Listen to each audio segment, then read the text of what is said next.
आप सबको जय भीम। मैं आज श्रोता की तरह मैं बैठ के सुन रहा था, कभी कभी सुनने में भी मजा आता है। तो काफी बातें हो चुकी हैं, हमारे साथी हमारे से पहले के जो वक्ता हैं वो काफी कुछ बात कह चुके हैं। मैं किसी पॉलिटिकल पार्टी का मैं सदस्य नहीं हूं और यहां न किसी संगठन को रिप्रेजेंट कर रहा हूं। एक प्रोफेशनल इतिहास के छात्र होने के नाते, एक एक्टिविस्ट होने के नाते यहां पर मैं बोलने आया हूं। और इतिहास में हम लोग पढ़ाते हैं कि रोल ऑफ इंडिविजुअल, एक व्यक्ति की भी भूमिका होती है।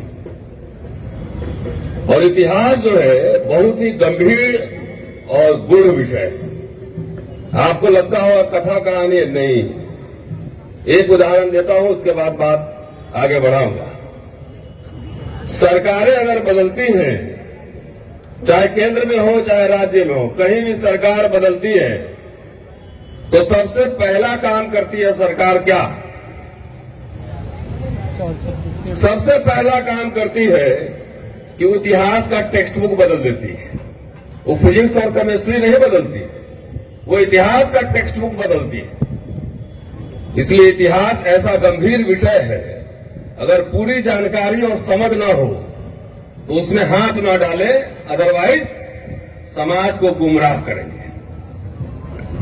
और मैं बहुत गंभीरता से भारत के कोई भी बुद्धिजीवी हो उनके साथ इस मुद्दे पर बहस के लिए तैयार हूं। मैं अर्थशास्त्र का छात्र नहीं हूं, इसलिए अर्थशास्त्र पर नहीं बोल सकता। मैं अंग्रेजी का छात्र नहीं हूं, मैं अंग्रेजी में नहीं बोल सकता। मैं इतिहास का छात्र हूं, इतिहास पर जरूर दावेदारी हमारी है। और देश जिस संकट से हमें गुजर रहा है, संविधान पे खतरा ही नहीं है। कल हमने देखा कि तमिलनाडु में बाबा साहब को भगवा कलर का सूट पहना दिया गया है। संविधान पे खतरा नहीं है, ऑलरेडी उसका हिसाब किताब किया जा चुका है। ये आखिरी क्षण है कि हम लोग बातचीत कर रहे हैं। और सिर्फ इशारा भर कर रहा हूं कि डॉक्टर अंबेडकर को पढ़े बगैर आधिकारिक रूप से टिप्पणी करना ठीक नहीं है, उससे समाज गुमराह होता है। अगर आज अंबेडकर, गांधी, जवाहरलाल नेहरू होते और जो हालात है, तो आज ये तीनों एक खेमे में होते और आरएसएस हिंदू ब्रिगेड के खिलाफ खड़े होते।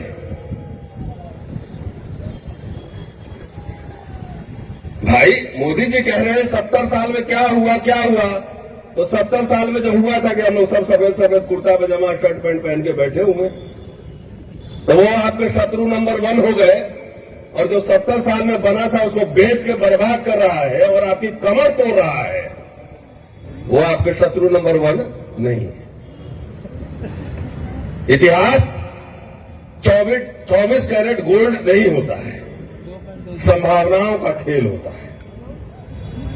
मैं कोई कांग्रेस का प्रवक्ता नहीं हूं और न पार्टी से मेरा कोई संबंध है, लेकिन कॉन्स्टिट्यूएंट असेंबली में जाइए, और ये बात मैं आज नहीं बोलता, एक बड़ा मंच है, इस बड़ा मंच से जो है बगैर इतिहास के ज्ञान के इतिहास का ज्ञान दिया गया, इसलिए वो कहना जरूरी मैं समझता।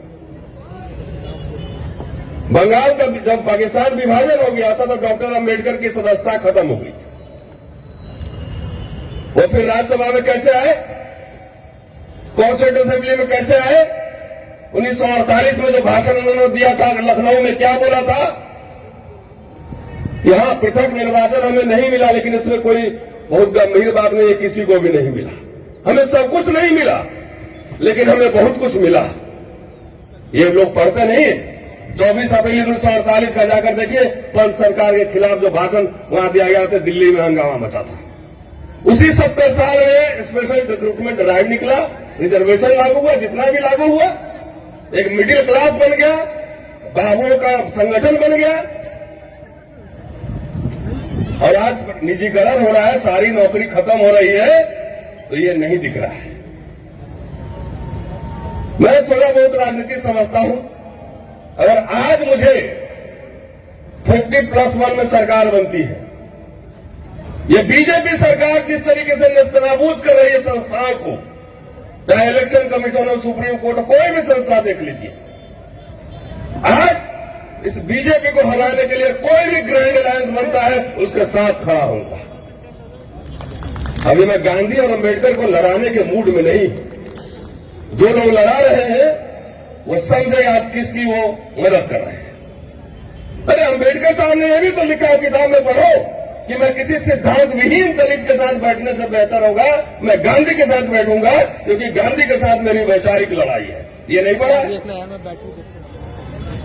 बुद्ध पूर्णिमा मनाते हैं तो जवाहरलाल नेहरू ने घर से छुट्टी दी थी और उसी में जवाहरलाल नेहरू को धन्यवाद दिया अंबेडकर ने और कहा भी कि ईमानदार आदमी है जवाहरलाल नेहरू। तो गांधी खराब है, नेहरू खराब है, गोलवलकर ठीक है। ये पढ़ा रहे हो मैं इतिहास। अरे दोनों के रास्ते अलग अलग थे। बाबा साहब ये मान चुके थे कि 1932 में पूरा पैक्ट हो गया। बहुत सारे हमारे लोग बोलेंगे, मैं सुनता हूं, इतना बड़ा समाजशास्त्री, भाषा विज्ञानी हो गया। कई बार बोलेगा जगजीवन राम गद्दार था।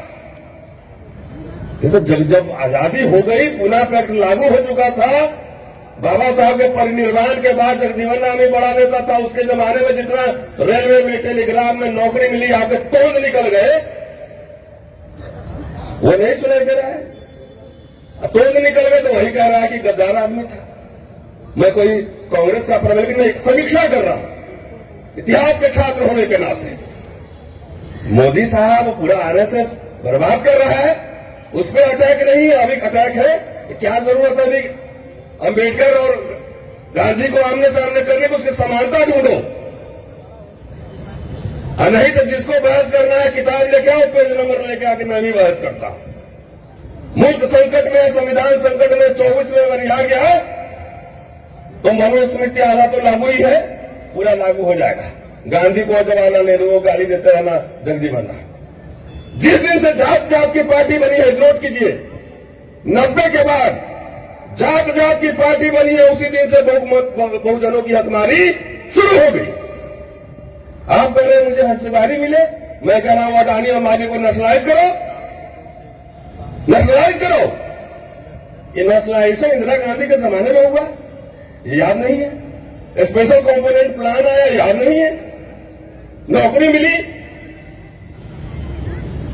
इसलिए इतिहास का आधा अधूरा क्या, पहले तो हम लोग थे स्पेशल रिक्रूटमेंट ड्राइव निकलता था, आज कुछ निकल रहा है क्या? लेकिन यहां लोग मैसेज देते हैं कि वो शत्रु नंबर 1 है, तो शत्रु नंबर 2 कौन है ये भी बता दो। कल मैंने कहा था कि छत्तीसगढ़ की जो सरकार है, भूपेश बघेल सरकार 76% आरक्षण लागू किया है, बधाई दीजिए। और मैं इसी मन से मैंने कहा था कल कि नीतीश कुमार जी देश भर घूम रहे हैं, प्रधानमंत्री बनना है तो बिहार में 80% लागू कर दो, यही एक रास्ता है प्रधानमंत्री बनने का, और कोई रास्ता नहीं है। इस देश में लड़ाई सीधी और सीधी बैकवर्ड बनाम फॉरवर्ड की लड़ाई है, कोई कंफ्यूजन नहीं पालने का है। हम लोग कई साथी कह रहे थे कि भूपेश जी ने जो 76 किया, कोर्ट में पेच लगा देगा। हमने किस बात का पेच लगाएगा भैया? ईडब्ल्यूएस गैर संवैधानिक तुमने सुप्रीम कोर्ट से भी पास करा दिए, अब आपका कोई नैतिक अधिकार नहीं है। और इस मंच से मैं किसी भी सरकार को, मैं कह रहा हूं गुजरात, छत्तीसगढ़ और तमिलनाडु मॉडल सब राज्यों में लागू करो।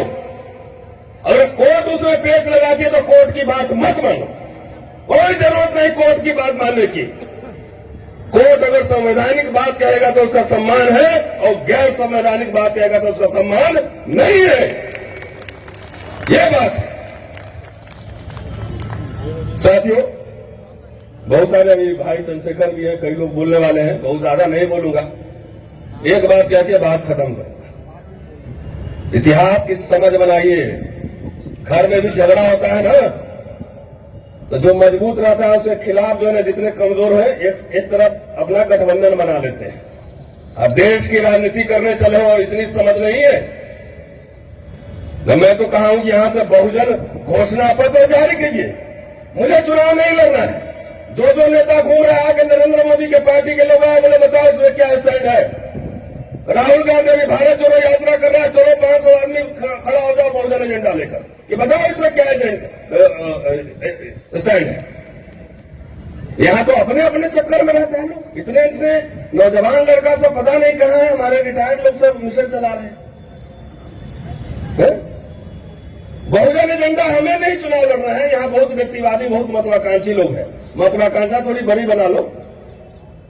हमारी दिलचस्पी एजेंडा सेटिंग करने में, एजेंडा सेट करो समाज के लिए, अपने लिए नहीं। अपने लिए तो है, कीमत भी चुका रहा हूं, ये अपने बारे में अभी नहीं है। उस पे देखिए ना, तो इस मंच से ये घोषणा, वो कार्ड छोड़ो ना, चलते चलते ईवीएम पे इशारा कर दे रहा हूँ उसे। लाल वाला ये चॉकलेट वाला कार्ड दो। वैसा बोलने के लिए तो मास्टर आदमी 2 घंटे बोल सकता हूँ, लेकिन इस समय नहीं।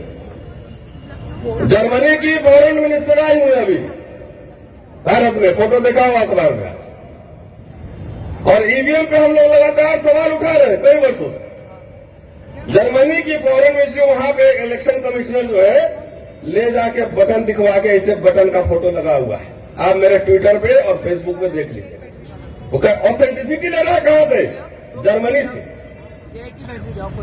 मैंने लिखा है कि मैडम जी नमस्ते, अगर ईवीएम इतना ही अच्छा है तो जर्मनी में भी ईवीएम से करवा लो इलेक्शन, वहां भी करवाओ, क्यों 2005 से बैन किए हुए। इसका मतलब है कि अगर फॉरेन से सर्टिफिकेट ले रहा है सरकार, इलेक्शन कमीशन, तो ईवीएम में हेरा फेरी है, ऑथेंटिसिटी सर्टिफिकेट चाहिए। दोस्तों, ये ईवीएम कोई छोटी मोटी बात नहीं, एजेंडा पे है। ये वही जो लोग आपके बूथ लूटते थे, वही लोग ईवीएम लूट रहे हैं। सारा वीडियो सब आ रहा है। सबसे बड़ा अधिकार वोट देने का अधिकार था, और इसीलिए कहा गया था कि अब राजा जो है रानी के पेट से नहीं, बैलेट बॉक्स से निकलेगा। जब निकालने लगे तभी ईवीएम की लीला शुरू हो गई। हमारे सामने दोहरी चुनौती है। और मैं तो 10% सुदामा कोटा वाले को भी कहता हूं कि झुंझुना पकड़ा दिया, सारा बेच रहा है, कहां मिलेगा? तो जनम लीला और पूंजी लीला दोनों कंबाइंड, दोनों से साथ साथ लड़े जाने की जरूरत है। शुक्रिया, जय हिंद। धन्यवाद रतन जी। अगला वक्ता के रूप